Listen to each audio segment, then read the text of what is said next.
Sam, take over. You can stand up now.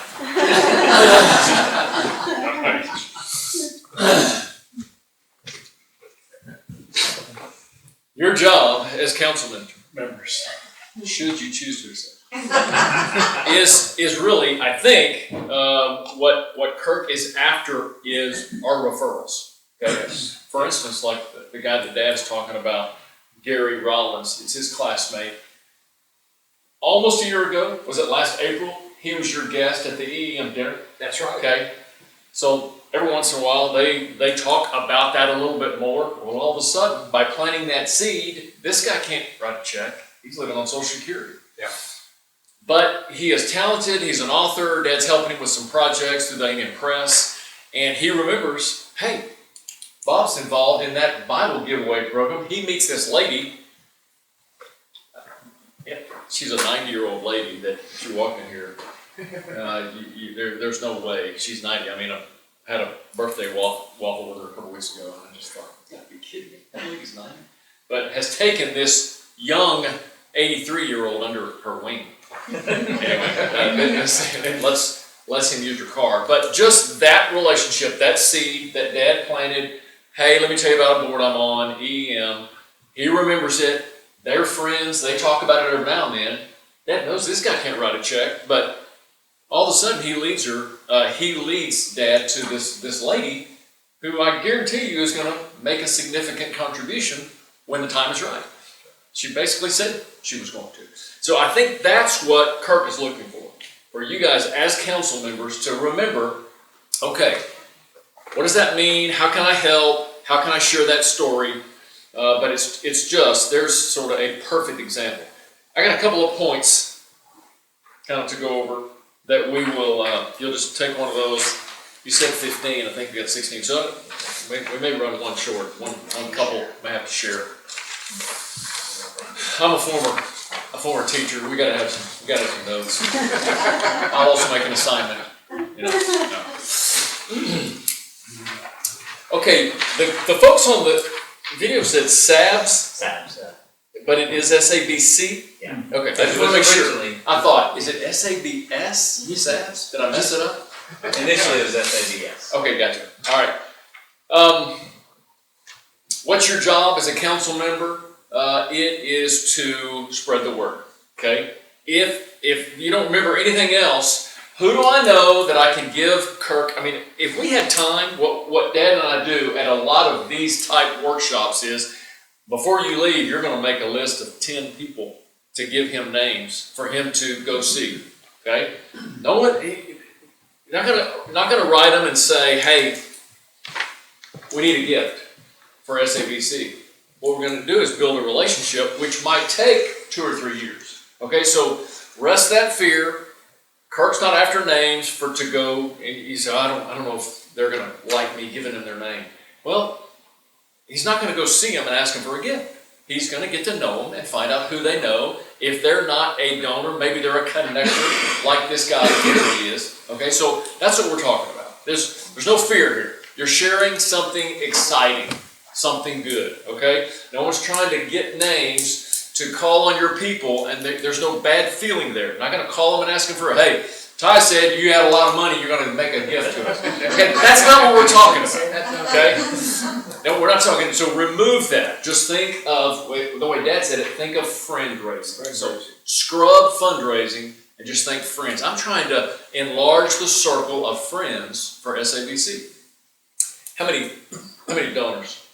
Do you have 180 individuals. 180 individuals plus some churches that are SABC donors. Okay, just think if the program is growing, Africa is where the gospel is growing. Pretty soon, hopefully, they'll be sending missionaries to our country because we're going to need help and already do.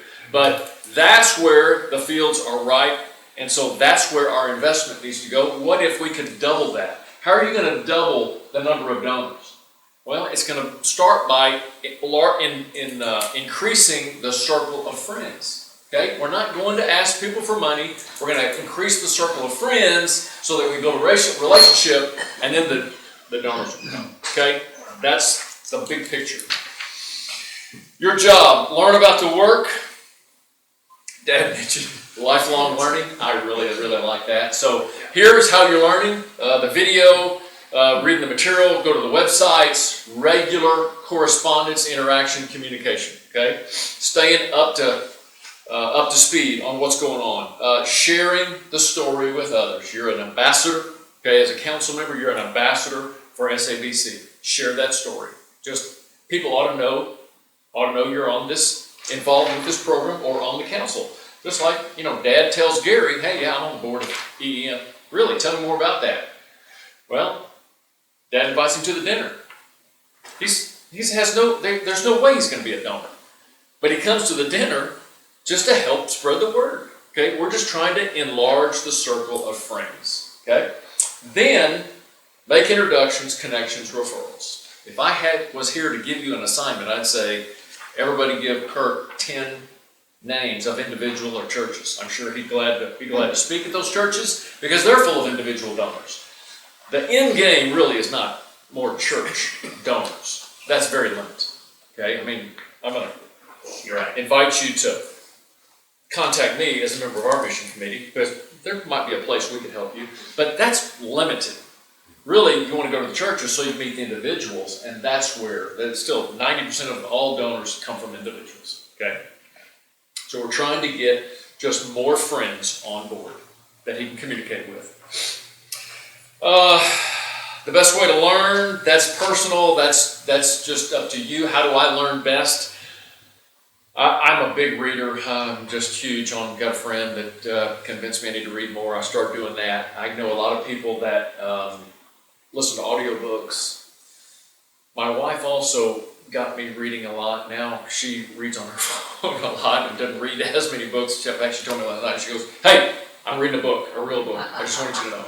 Because I kind of beat her up all the time. But how do you learn best? Looking at the website, listening to podcasts, but stay up to speed with what's going on.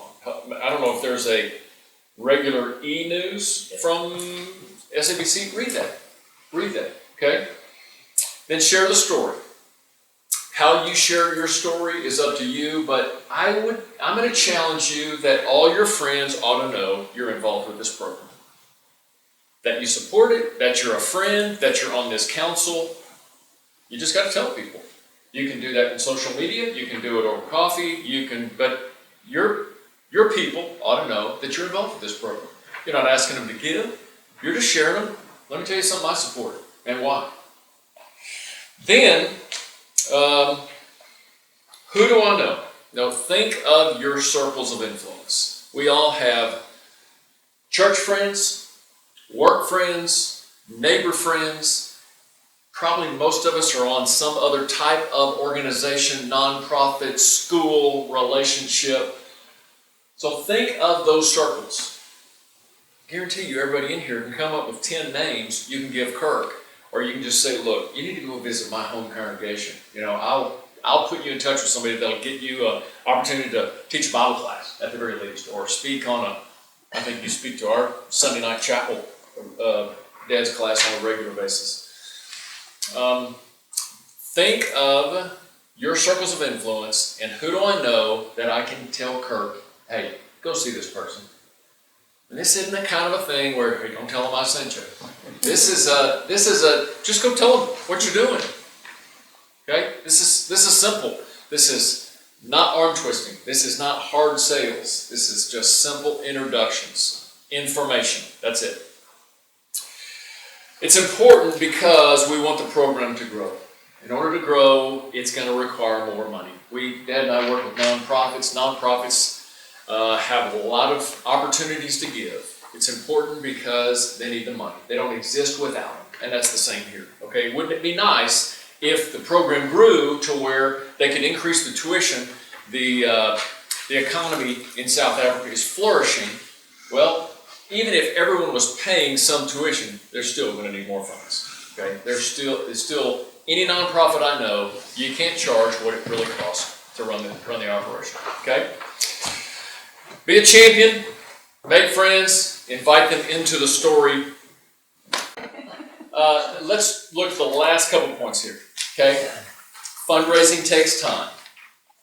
Okay, just think long term. Think friends, but be intentional. Who do I know that I need to share that I'm a supporter of this organization or that I'm on this council? That's all we're talking about, is conversations. Fundraising the result of relationships, that comes from friendships. We're talking about meeting people. We're talking about introducing people to this organization. It's that simple, okay? Think friend raising, not fundraising. I would say lift the organization up in prayer, okay? It's a great place to start, and I would love to lead us in a prayer as we wrap up. I like Philippians 4:19. This verse came to my mind. My dad's father-in-law, my granddad, R.L. Nolan, is a longtime math prof and preached on the weekends, and I heard him. He started a church in Anderson, right near here, and I remember him using this verse one time, Philippians 4:19, that God will supply all our needs. A new scripture that really was one of the basis points for Jim writing this book, Old School Advantage. It was timeless tools for the next generation. Well, then he sort of did a little pilot with a lot of people, and everybody goes, this is great information right now for me, for young and old. So it's for every generation.